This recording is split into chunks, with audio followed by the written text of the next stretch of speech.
स्वागत है आपका हमारे YouTube चैनल पर। अगर आप हमारे चैनल पर नए हो तो चैनल को सब्सक्राइब करें और वीडियो को लाइक करें। अगर आप एसएससी या पुलिस की तैयारी कर रहे हो, ये 100 में से 5 सवाल एग्जाम में डायरेक्टली आ सकते हैं। ये वाली वीडियो अगर आपने पूरी नहीं देखी तो आपके कम से कम 5 नंबर के क्वेश्चंस कट जाएंगे, इसलिए इस वीडियो को पूरा देखना। यह वीडियो ऑल एग्जाम्स की तैयारी पर है, जो आने वाली SSC, railway and all state exams के लिए बहुत इंपॉर्टेंट है। बिल्कुल। और आज के इस विस्तृत विश्लेषण का जो हमारा मिशन है ना, वो बहुत ही क्लियर है। हमें 14 बहुत ही महत्वपूर्ण स्लाइड्स को एकदम तेजी से डिकोड करना है। कोई फालतू बात नहीं होगी, सीधा फोकस एग्जाम क्लियर करने पर होगा। हाँ, एकदम पॉइंट टू पॉइंट चलेंगे।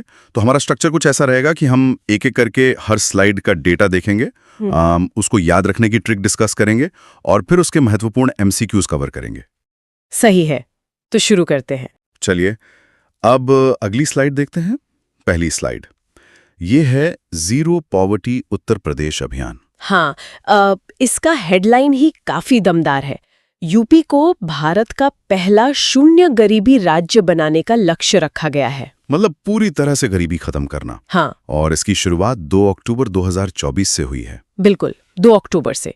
और इसमें होगा क्या कि प्रत्येक ग्राम पंचायत से 10 से 25 सबसे गरीब परिवारों की पहचान की जाएगी और फिर उनकी इनकम बढ़ाई जाएगी। हाँ, लक्ष्य ये है कि इन परिवारों की जो न्यूनतम वार्षिक आय है उसे किसी भी तरह 1,25,000 रुपए तक लाया जाए। अरे वाह! इसको याद रखने की ट्रिक क्या हो सकती है? देखिए, गरीबी हटाना ना गांधी जी का सबसे बड़ा सपना था। हाँ, तो शुरुआत की तारीख हो गई 2 अक्टूबर। अच्छा, हाँ, काफी लॉजिकल है। और जो 1,25,000 का आंकड़ा है उसे बस 1.25 लाख के रूप में याद रखना है। 1.25 लाख की इनकम। बेहतरीन। तो इसके एमसीक्यू देख लेते हैं। हाँ। पहला सवाल, जीरो पॉवर्टी अभियान किस तारीख को शुरू हुआ? उत्तर है 2 अक्टूबर 2024। और दूसरा सवाल, न्यूनतम वार्षिक आय का लक्ष्य क्या है? इसका उत्तर है 1,25,000 रुपए। एग्जाम्स के लिए इंपॉर्टेंट है। हाँ, एग्जाम्स के लिए इंपॉर्टेंट है। चलिए अब अगली स्लाइड देखते हैं। गरीबी से लड़कर जब युवा आगे बढ़ते हैं ना, तो वे खेलों में भी नाम रोशन करते हैं। ये स्लाइड खेल जगत और टॉयसा 2025 पर है। तो ये टॉयसा 2025 समारोह लखनऊ में आयोजित किया गया 21 मार्च 2026 को। बिल्कुल। और इसमें यूपी के 6 पैरा खिलाड़ी और कोच नामांकित हुए हैं। सबसे बड़ा नाम इसमें प्रीति पाल का है, जो एथलेटिक्स से हैं। हाँ, उनका तो 2 श्रेणियों में नामांकन हुआ है। सही कहा। और बाकी नाम भी काफी इंपॉर्टेंट है, जैसे ऊंची कूद में प्रवीण कुमार, तीरंदाजी में विवेक चिकारा और शतरंज में वैभव गौतम। इसको याद रखने की ट्रिक मैं बताता हूँ। लखनऊ नवाबों का शहर है, राइट? तो अब वो स्पोर्ट्स के नवाबों का सम्मान कर रहा है। अरे, ये अच्छी ट्रिक है। और वो 6 खिलाड़ियों वाला नंबर कैसे याद रखें? बस क्रिकेट के छक्के से याद रखिए। 6 खिलाड़ी मतलब छक्का। तो पहला एमसीक्यू है, टॉयसा 2025 समारोह कहाँ आयोजित किया गया? उत्तर है लखनऊ। और दूसरा, यूपी से कुल कितने पैरा खिलाड़ी या कोच नामांकित हुए? उत्तर है 6। एग्जाम्स के लिए इंपॉर्टेंट है। चलिए अब अगली स्लाइड देखते हैं। रुकिए, ये मुझे बोलना था क्या? हाँ, कोई बात नहीं, चलिए अब अगली स्लाइड देखते हैं। पिछले स्लाइड में हमने प्रीति पाल का नाम सुना था, तो ये स्लाइड उन्हीं की उपलब्धियों पर एक स्टार परफॉर्मर फोकस है। इनका खेल है पारा एथलेटिक्स, 100 मीटर और 200 मीटर स्प्रिंट। बिल्कुल। और इन्होंने विश्व पैरा एथलेटिक्स चैंपियनशिप में सिल्वर और ब्रॉन्ज मेडल जीता है। इसके अलावा 2025 में इन्हें अर्जुन पुरस्कार भी मिला। और वो रिकॉर्ड जो नया रिकॉर्ड बना है, हाँ, वो बहुत खास है। 100 मीटर की T35 श्रेणी में उन्होंने 14.21 सेकंड का नया राष्ट्रीय रिकॉर्ड बनाया है। इसको याद रखने की ट्रिक बहुत सिंपल है। प्रीति का मतलब होता है प्यार, हाँ, है ना? हाँ। तो इन्होंने अपने खेल से प्यार किया और 2025 में अर्जुन अवार्ड जीत लिया। और 14.21 का रिकॉर्ड कैसे याद रखें? 14 तारीख, 21वां साल, बस ऐसे जोड़ ले। काफी आसान है। तो एमसीक्यूज देखते हैं। पहला, प्रीति पाल का संबंध किस खेल से है? उत्तर पैरा एथलेटिक्स। दूसरा सवाल, प्रीति पाल को किस वर्ष अर्जुन पुरस्कार मिला? उत्तर है 2025। एग्जाम्स के लिए इंपॉर्टेंट है। एग्जाम्स के लिए इंपॉर्टेंट है। खिलाड़ियों की इतनी ऊर्जा देखने के बाद ना, अब राज्य को स्वस्थ रखने वाली हरित ऊर्जा की बात कर लेते हैं। चलिए अब अगली स्लाइड देखते हैं। पर्यावरण और वन संपदा पर ग्रीन यूपी अचीवमेंट्स। इसमें जो डेटा है ना, वो सच में इंप्रेसिव है। पिछले 8 वर्षों में पूरे 204 करोड़ पौधे लगाए गए हैं। 204 करोड़। और सिर्फ 2024 में ही 36.80 करोड़ पौधे लगाकर एक नया रिकॉर्ड बन गया। हाँ, और इसका असर ये हुआ कि वन क्षेत्र में 559.19 वर्ग किलोमीटर की वृद्धि हुई है।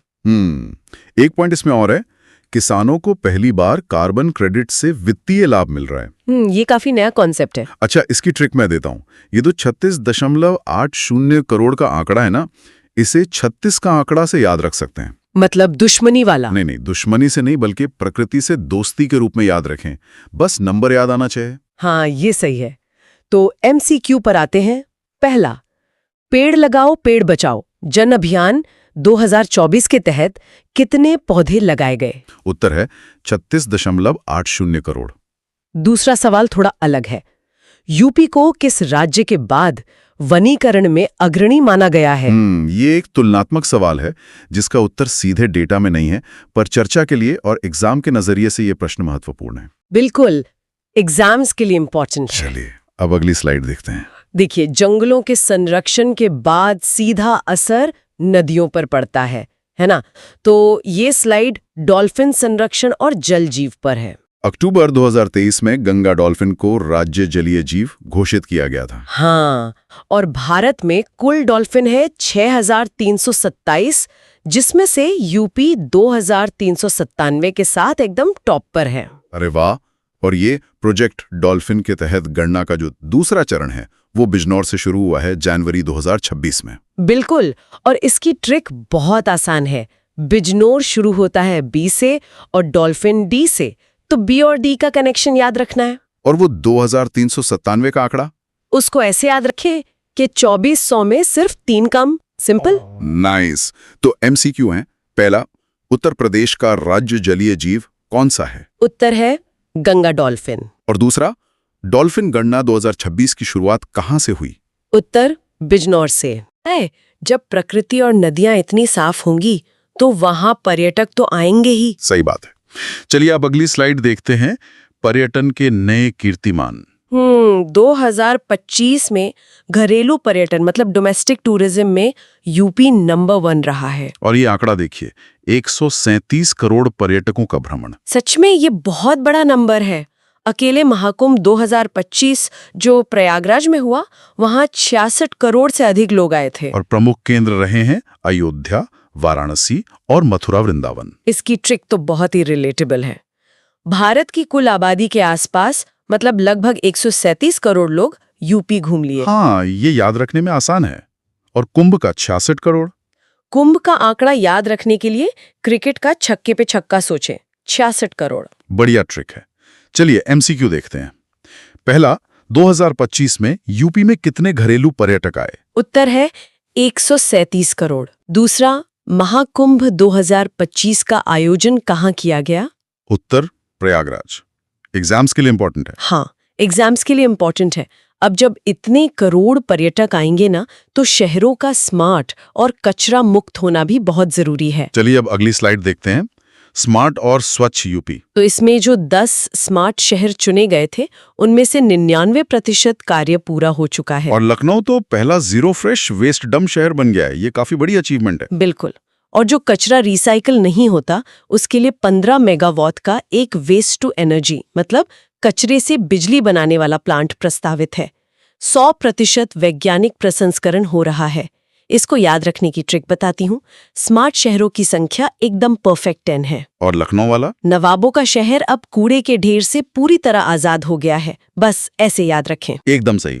तो MCQ, पहला, यूपी का पहला जीरो फ्रेश वेस्ट डंप शहर कौन सा बना है? उत्तर है लखनऊ। और दूसरा, यूपी के कितने शहरों में स्मार्ट सिटी प्रोजेक्ट लगभग पूरे हो चुके हैं? उत्तर है 10 शहर। एग्जाम्स के लिए इंपॉर्टेंट है। शहरों को स्मार्ट बनाने के बाद अब बारी है टेक्नोलॉजी को स्मार्ट बनाने की, मतलब आर्टिफिशियल इंटेलिजेंस की। चलिए अब अगली स्लाइड देखते हैं। UP AI mission. इसके लिए पूरे 2000 करोड़ रुपए का मिशन शुरू हुआ है। इसका मुख्य लक्ष्य स्वास्थ्य, शिक्षा और शासन में AI का उपयोग करना है। भारत का पहला सरकारी अस्पताल आधारित AI क्लिनिक भी खुला है ना? हाँ, जिम्स ग्रेटर नोएडा में। और इसके अलावा CCSU मेरठ में पहली AI सक्षम यूनिवर्सिटी का पायलट प्रोजेक्ट भी चल रहा है। अच्छा, इसकी ट्रिक मैं शेयर करता हूँ। ग्रेटर नोएडा एक IT हब है, तो ऑब्वियसली AI क्लिनिक वहीं खुलेगा। बिल्कुल लॉजिकल है। और बजट का अमाउंट? 2000 करोड़ का बजट, पुराने गुलाबी 2000 के नोट की तरह याद रखें। अरे वाह, ये बढ़िया है। तो MCQ देख लेते हैं। पहला, यूपी AI मिशन के लिए कितनी राशि आवंटित की गई? उत्तर है 2000 करोड़ रुपए। दूसरा सवाल, देश का पहला सरकारी अस्पताल आधारित AI क्लिनिक कहाँ खुला है? उत्तर, ग्रेटर नोएडा के जिम्स में। एग्जाम्स के लिए इंपॉर्टेंट है। एग्जाम्स के लिए इंपॉर्टेंट है। और देखिए, AI और नई तकनीक ना सीधे तौर पर नए उद्योगों को जन्म देती है। चलिए अब अगली स्लाइड देखते हैं। औद्योगिक विकास। इसमें सबसे बड़ा अपडेट है लखनऊ में अशोक लेलैंड का EV प्लांट। ये 1000 करोड़ रुपए का प्रोजेक्ट है। और इसकी क्षमता हर साल 2500 बसें बनाने की है। सही है। और इसके साथ ही पूर्वांचल का पहला यार्न मतलब धागा प्रोसेसिंग प्लांट मिर्जापुर में बन रहा है। इसका मेन पर्पस मिर्जापुर भदोही कालीन क्लस्टर को कच्चा माल देना है। इसकी ट्रिक तो बहुत ही मजेदार है। वेब सीरीज मिर्जापुर के कालीन भैया तो याद होंगे। हाँ, बिल्कुल याद है। बस इसीलिए कालीन का यार्न प्लांट मिर्जापुर में बन रहा है। हाँ, ये ट्रिक तो कोई नहीं भूलेगा। MCQ देखते हैं। पहला, अशोक लेलैंड का EV प्लांट कहाँ स्थापित हुआ? उत्तर है लखनऊ। दूसरा, पूर्वांचल का पहला यार्न प्रोसेसिंग प्लांट किस जिले में बनेगा?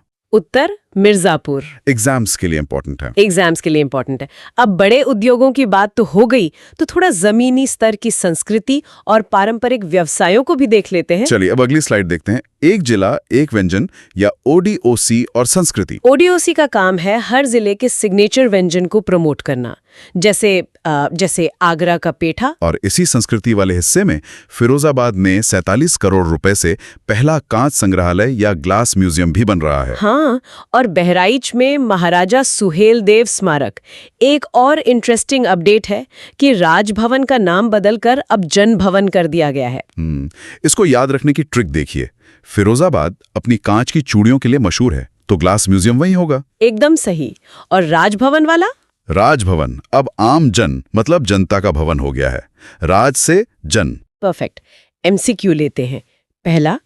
पहला कांच संग्रहालय कहाँ बनाया जा रहा है? उत्तर है फिरोजाबाद। दूसरा, आधिकारिक निवास यानी राजभवन का नया नाम क्या है? उत्तर है जनभवन। एग्जाम्स के लिए इंपॉर्टेंट है। देखिए, संस्कृति और समाज का आधार ना हमेशा अच्छी शिक्षा होती है, जो सबके लिए सुलभ होनी चाहिए। चलिए अब अगली स्लाइड देखते हैं। शिक्षा और ब्रेल लाइब्रेरी। इसमें लखनऊ की यूनिवर्सिटी में पहली राज्य स्तरीय ब्रेल लाइब्रेरी शुरू की गई है। इसमें 4000 से ज्यादा ब्रेल पुस्तकें हैं। ये बहुत अच्छा कदम है। और जो अटल आवासीय विद्यालय हैं, उनकी क्षमता भी 360 से बढ़ाकर सीधे 1000 कर दी गई है। हाँ, और ये स्कूल मुख्य रूप से निर्माण श्रमिकों के बच्चों को मुफ्त शिक्षा देते हैं। इसकी ट्रिक ये है कि सबसे बड़ी लाइब्रेरी राजधानी लखनऊ में ही होनी चाहिए ना, ताकि पूरे राज्य से लोग आसानी से पहुंच सकें। और स्कूलों की क्षमता वो लगभग 3 गुना कर दी गई है, सीधे 1000। तो इसके MCQs हैं। पहला, यूपी की पहली राज्य स्तरीय ब्रेल लाइब्रेरी कहाँ है? उत्तर लखनऊ में। और दूसरा, अटल आवासीय विद्यालयों की क्षमता कितनी कर दी गई है? उत्तर है 1000। एग्जाम्स के लिए इंपॉर्टेंट है। एग्जाम्स के लिए इंपॉर्टेंट है।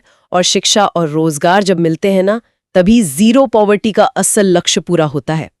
तो वापस चलते हैं हमारे पहले अभियान के नतीजों पर। चलिए अब अगली स्लाइड देखते हैं। जीरो पॉवर्टी उत्तर प्रदेश अभियान का अपडेट। तो इसके जो पहले लाभार्थी बने हैं उनका नाम है राम सागर। ये गोसाईगंज लखनऊ के रहने वाले हैं। और इन्हें उसी अशोक लेलैंड वाले प्लांट में ट्रक निर्माता की नौकरी मिली है। बिल्कुल।